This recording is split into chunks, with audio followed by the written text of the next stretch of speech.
PR পদ্ধতিতে নির্বাচন এটা হলে জনগণের কতটা লাভ হবে এবং জনগণের কতটা অসুবিধা হবে আপনার মতামত কি? জনগণের প্রথম লাভ হবে পিআর পদ্ধতিতে নির্বাচন হলে কোন এমপি তার নির্দিষ্ট এলাকা থেকে যাবেন না। অর্থাৎ দেখুন আপনার যে এলাকা, ওই এলাকায় কিন্তু আপনার এমপি নির্দিষ্ট তেমন কোনো কাজ নাই। যে এমপি মেম্বার অফ পার্লামেন্ট, তার কাজ হলো সংসদে বসে শুধু আইন প্রণয়ন করা। তো সে সংসদে বসে আইন প্রণয়ন করবে, তার এলাকায় তার বিশেষ কোনো কাজ নাই। এই জন্য দেখবেন কি হয়, আপনার এলাকায় আপনি খোঁজ নিয়ে দেখবেন আপনার এলাকায় এসপির অফিস আছে, ডিসির অফিস আছে, ইউনিয়নের অফিস আছে, এমনকি ইউনিয়নের চেয়ারম্যান, ইউনিয়নের মেম্বারের অফিস পর্যন্ত সরকারি ভাবে আছে। আপনার এলাকায় কিন্তু এমপির কোনো অফিস নাই। কারণ কি? সাংবিধানিক ভাবে, আইনি ভাবে ওই এমপির কিন্তু তার নিজের এলাকায় কোনো আসলে কাজ নেই। কিন্তু কি হয়, তার মূলত এলাকায় একটা চাঁদাবাজির সিন্ডিকেট চালাতে হবে, তার মূলত এলাকায় একদম দখলদারিত্ব বজায় রাখতে হবে। সেটা বজায় রাখার জন্য সে একটা নিজস্ব একটা অফিস খুলে। আদতে তো এমপির কিন্তু নিজের এলাকায় কোনো কাজ নেই। এমপির কাজ সংসদে আইন প্রণয়ন করা। যদি পিআর পদ্ধতি হয় তাহলে এমপি হবে প্রত্যেকটা দল কিন্তু বাছাই বাছাই কিন্তু শ্রেষ্ঠ শ্রেষ্ঠ লোকগুলো। তখন এলাকা ভিত্তিক যে আসন, যে বরগুনা 5 আসন, কুমিল্লা 10 আসন, ঢাকা 9 আসন, এই ধরনের এলাকা ভিত্তিক কোনো এমপি থাকবে না।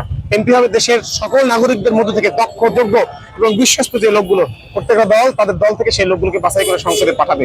আর এলাকা ভিত্তিক যে চাঁদাবাজি যে এই কাঠামো, এই যে সিন্ডিকেট, এই সিন্ডিকেট গুলো তখন থাকবে না। পিআর পদ্ধতি নির্বাচন ব্যক্তি কিছু করে না। এমন না যে আমি যদি বরগুনা 2 আসন থেকে নির্বাচিত সংসদে যাই তাহলে আমি একা কোনো আইন পাশ করে ফেলবো, কিংবা আমি সংসদ থেকে আমার নির্দিষ্ট আসনের জন্য কোনো আইন পাশ করবো। বরং সংসদে আইন পাশ হয় সারা দেশের সব মানুষের জন্য। তো সেই জায়গা থেকে এলাকা ভিত্তিক কোনো আইন কিন্তু কখনো পাশ হয় না। সুতরাং আমি কাকে ভোট দিচ্ছি না, বরং আমি কোন দলকে, কোন চিন্তাকে, কোন মতবাদকে, কোন বিশ্বাসকে, আমি কোন ইশতেহারকে আমি ভোট দিচ্ছি সেটা হলো বিষয়।